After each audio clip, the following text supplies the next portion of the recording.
Hello, Flat Earth researchers, debaters and debunkers from my back garden in Phuket in southern Thailand. Wait. Hold on there a minute, buddy. Phuket word? That's what this channel is called? Oh man, this is so embarrassing. All along, I've been calling this the wrong thing. I thought it was called Stick Your Dick In It word. Damn it. Now no one will ever take me seriously. Near the equator. It's March the 10th, 2023. You believe in dates? What kind of flat earther are you? Everyone knows that dates and time aren't real. They were invented by the man to control us, making us do stuff when they want, getting people to walk around in the daytime where they can see you. You know, I love the fact that you can say things that are technically true and then by the power of talking like a bellend, make it sound like a conspiracy. Although shove it up your word is next level by making things that aren't true sound like grand conspiracies, which is much less dumb, right? And we can see here the moon rising pretty much directly in the east today. The moon is rising in the east? What madness is this? Everybody knows that the moon rises from a NASA compound in New Jersey, goes straight up and then straight back down again. God, the guy can't even get his non-facts straight. And it's a waning full moon. It was just a full moon a day or so ago. And well, your commentary on the comings and goings of the moon are so spectacularly informative. I'm surprised they haven't made you chief moon science guy. I mean, your wobbly out of focus camera footage alone should win you at least 3 Nobel Prizes and a soapy tit wank. This should be impossible. The moon should be impossible? Well, yeah, sitting up there looking down on us all smug and moon-like. We should blow that motherfucker up, or at the very least, ban it, because I should never have to feel inferior to a great big bit of sky rock. The only one who should rock more than me is Tenacious D. I shouldn't be seeing the moon like this. Well, you see, the problem is, you need to learn how to use a fucking camera. I don't know why, but flat earthers are, for reasons no one understands, completely incapable of taking a decent shot of any object ever. And yet, we'll cry fake at anyone else's clear shots of those things because CGI. And I'm sure that's not going to get way worse in the years to come, thanks to fucking Samsung. No, seriously, that's a cool feature, but fuck me if it's not going to encourage these guys in their delusions. It's late in the evening, maybe somewhere towards midnight or about 11 o'clock, I'm not too sure. Yeah, it's not like you have a way to check that, mate. I mean, here you are trying to refute established science, saying that it's all fake, and want to demonstrate how, but having accurate details about what you're doing and how, well, that's just what those scientists want you to do, so they can check if what you're saying is accurate. No, don't fall for the scam. You can only beat science by being as vague as possible, and for the love of God, never, ever bring any evidence. That's how they get you. But it's getting higher in the sky and the moon will go overhead tonight. But this should be impossible. What the fuck is that? Seriously, what the hell is that even supposed to be? Is that meant to be a diagram of how the sun and moon are? Because goddamn, that is orders of magnitude not to scale. I mean, no wonder it looks like a children's picture. If this is what a flurf thinks of as evidence, I'm sure they couldn't even begin to comprehend a to-scale picture of what this would actually look like. Because, yeah, it's a bit different. On this heliocentric globe model.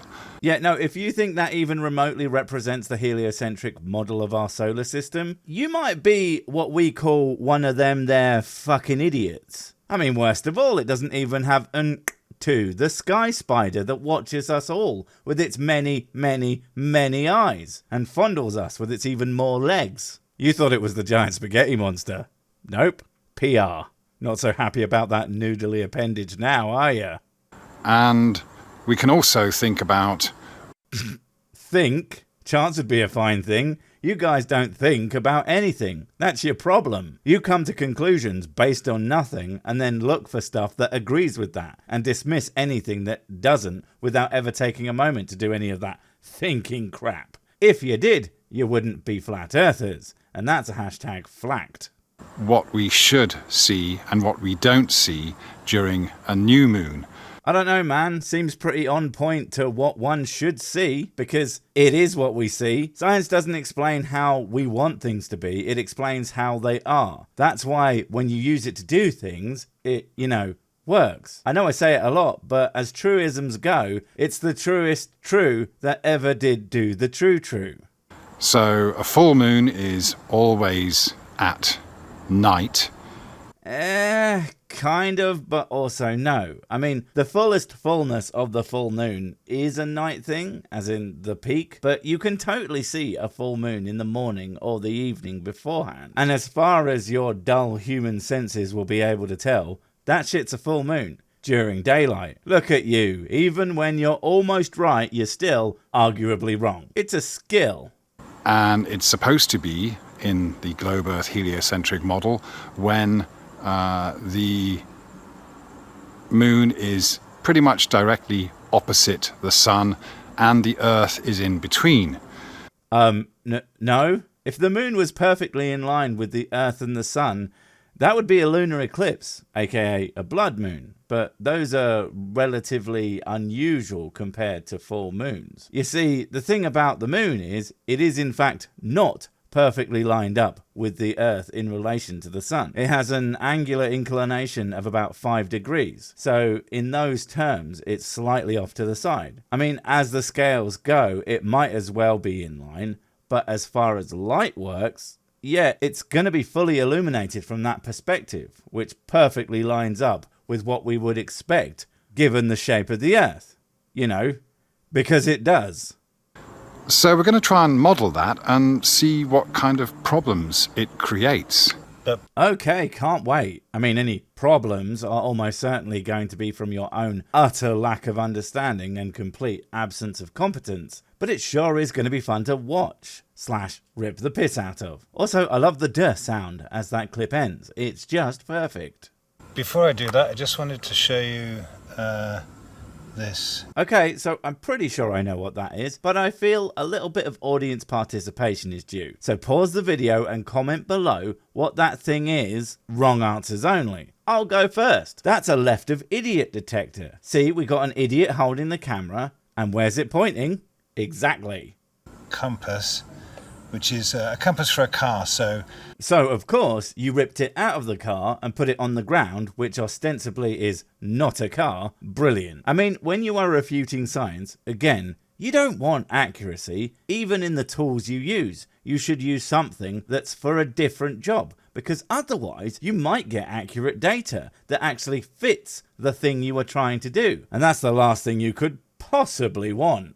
where you see east there is actually the opposite direction. So you see what I mean? Why have a compass that costs next to nothing, mind, that points in the right direction? Have a different type that, just to make sure things are a little confusing and ambiguous. That's a backsight compass, I believe. Took me a while to actually find out the name of it because I didn't know, but there you go. They are apparently for getting your bearings via landmarks, which makes sense why they would use one on a car. Makes a lot less sense to use one on the floor to check the moon. You can see on here that north has an arrow pointing in the opposite direction to north. So basically, if we look up from here, we will see east, okay? Oh yeah, look at them graphics! I take it all back. This is the most scientomerific video I have ever done seen on the Always. Man, frankly, I think he's just showing off with these production values at this point. God damn. And I'm going straight up now. Straight up your ass! Which is weird, because I thought that's where you were talking out of, but apparently not. Unless you can talk out of it and go up it at the same time, which, not gonna lie, is kind of impressive. And you can see that the moon is a few degrees off the magnetic east reading that we've got there.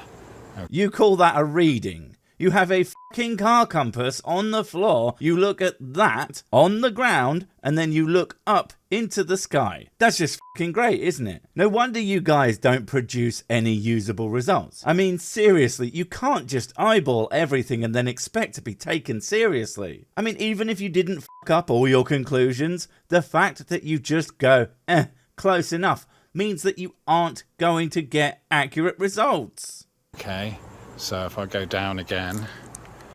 No, I'm not doing it. That one's a trap, and he's clearly trying to make it too easy for me. And everybody knows that I ain't easy. It takes 2 whole whiskies before I'll go down on anyone. And 3, and I will go down on anyone. As long as they're a grown-up and they ask very nicely. Alright, you can see,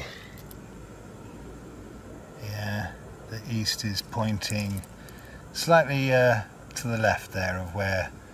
I gotta be petty right here and show that even his hyper-accurate graphics TM are constantly off due to his constant shaking camera. Almost like if he actually gave a shit to do this well, he might not do it in such a slapshod manner. Like seriously, put the camera on a fucking mount, get a compass that shows the actual direction and have it in shot. Seriously, this is the bare minimum that you need to do if you really, truly want to overturn science. Otherwise, you're just a fucking grifter and don't actually care to be right, only to say that you are. Hum-de-hum. The moon actually is in the sky. So this is different to the direction or the heading that we're given in timeanddate.com, but this is a magnetic reading. Hey, that's actually kind of cool. Timeanddate.com give you a by-the-second moon tracker kind of deal. Awesome. So, of course, the conclusion that you have to come to if your measurements don't align with that, which I assume is measured using instruments all over the world and calibrated to be accurate as possible, based on the work of countless incredibly intelligent and dedicated people, is that it's wrong and you are right and couldn't possibly have fucked something up because of how smart you are. All right, here we are in our open-air classroom. Ah, the jarring transitions. It wouldn't be a flat earth proof video without one. Well, if it has transitions, that is. It's either that or some guy rambling on and pointing their camera at some random shit they don't understand. Or it's just suddenly jump cuts to some unrelated bullshit without so much as a by your leave. It's a bit of a low light setting just to create this model of a heliocentric model. Wow, well isn't that just as impressive as the rest of your video? And god damn it again with the complete absence of scale. Seriously, you guys are able to look up the numbers and yet you never ever represent them accurately. I genuinely think they just can't wrap their heads around numbers that big, which to be fair can be challenging, but unfortunately where a normal person goes, I can't really picture that, I must be missing something, you'll all go, I can't picture that, therefore it am fake and me am the smartest in the universe. With a sun over here, so I've got a lamp that's shining across here from the massive sun on the right. Which represents my massive brain. And I can see where this shit is going already. Is going to completely misunderstand the scale we are working with, because of course he is, and yep, if we grab a screenie from further up the video, it's obvious he's completely unable to comprehend that the small difference between the relative position of the Earth and the Moon next to the Sun puts it well within the Sun's light, while still effectively being on the opposite side of the Earth compared to the Sun. You know, it's almost like he's not very bright. And in the heliocentric model, we have an Earth that is much smaller than the Sun, and we have a Moon that is supposed to be much smaller than the Earth. Which they are. We fucking measured them. Have you measured them with your patented eyeballing the shit out of them technique? Whilst looking up into the sky, TM? I swear a flat earth carpenter would just measure all the cuts by doing the hand thing and then wonder why all his shit keeps falling over. The Moon is said to be about a quarter of the size of the globe Earth and about 239,000 miles away from the Earth. Yes, it's said to be that because it's right. It is. Again, measurements, have you heard of them? You can find out very easily how this shit is done, but for some reason you refuse to do it yourself. Almost like you don't actually want the answer. Probably because you know it'll stack poorly against the answer you wish it to be. I wonder why. And of course the sun is said to be about 93 million miles away, and this is just a figure that it fits the model. It's been calculated to fit the model. No, it fucking hasn't, you arrogant little twerp. That's not how science is done, unless it has the prefix of flat earth in front of it. The calculation is done, and then the model is created that explains those calculations, along with all the other measurements. That's why every single thing you guys do fails so hard, because while maybe you can explain one thing with some asinine answer that you have, but everything else doesn't match up. And yet, pretty much everything we understand fits into the models that we have. And if things don't, or a new measurement or discovery comes along that doesn't quite fit, we alter the explanation, unlike flat earthers who either alter the evidence or more likely just flat out fucking ignore it. Because then you can say that the sun, even though it's very large, is far enough away to have reduced in angular size to appear in the sky about the same size as the moon. So you see, you're confusing how real science is done with how you do science. So you can say, so it appears, or this, that, and the other. But that's just projection. The measurements are the starting point of science, not the end. I seem to recall someone saying, isn't it funny how when you research the flat earth, you become a flat earther? And what that means is, when you look for evidence of the flat earth, you're going to be seeking proof for a conclusion. No one but pseudoscience dipshit presupposes their conclusions. They look at the evidence and follow it to the end. That's it. And it's something you will never do, because you literally can't do that and remain a flat earther. Funny that, eh? Wait, before you go, I have something super important to tell you. It's life or death. It will change everything forever. Nope, wait, it's gone. Oh well, probably wasn't important. But while I have you, don't forget to comment, subscribe and notify. And if you want more of my smexy voice, check out Mrs. Six's channel Spoonstaff Stories, where I narrate and voice all the videos, and she does the work. And if you want to support the channel, check out the merch store for cool t-shirts, or check out Patreon, memberships and PayPal to support directly. Finally, follow me on the medias of social to get completely pointless guff and to keep up on the latest releases. Oh, I just remembered what I was going to tell you. Whatever you do, don't touch the